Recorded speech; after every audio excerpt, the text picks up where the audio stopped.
జైల్లో వంశీ సెల్ వద్ద బందోబస్తు పెంచారు.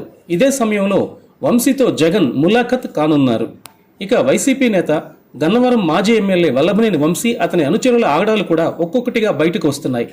బాధితుడు సత్యవర్ధన్ను హైదరాబాద్లోని వంశీ ఇంటికి తీసుకెళ్లటం, అక్కడ నుంచి మరుసటి రోజే విశాఖకు తరలించి ఆ తర్వాత విజయవాడ కోర్టుకు తీసుకొచ్చిన సీసీటీవీ ఫుటేజ్ పోలీసులకు చిక్కింది.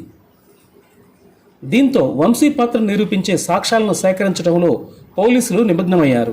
ఈ కేసులో సేకరించిన డేటా ప్రకారం ఫోన్ కాల్స్పై నిఘా పెట్టారు. నిందితులు ఉపయోగించిన 2 కార్లను గుర్తించే పనిలో ఉన్నారు. ఈ కేసులో 12 మంది నిందితుల్లో ఇప్పటికే 5గురిని మాత్రమే పోలీసులు అరెస్ట్ చేశారు. మిగిలిన వారి కోసం గాలింపు ముమ్మరం చేశారు. ఇదిలా ఉండగా విజయవాడ జైల్లో మాజీ ఎమ్మెల్యే వల్లభనేని వంశీ బ్యారెక్కు అధికారులు పరదాలు కట్టినట్లుగా తెలిసింది. భద్రతా చర్యల్లో భాగంగా ఈ నిర్ణయం తీసుకున్నట్లుగా తెలుస్తుంది. జైలు అధికారులు 1వ నెంబర్ బ్యారెక్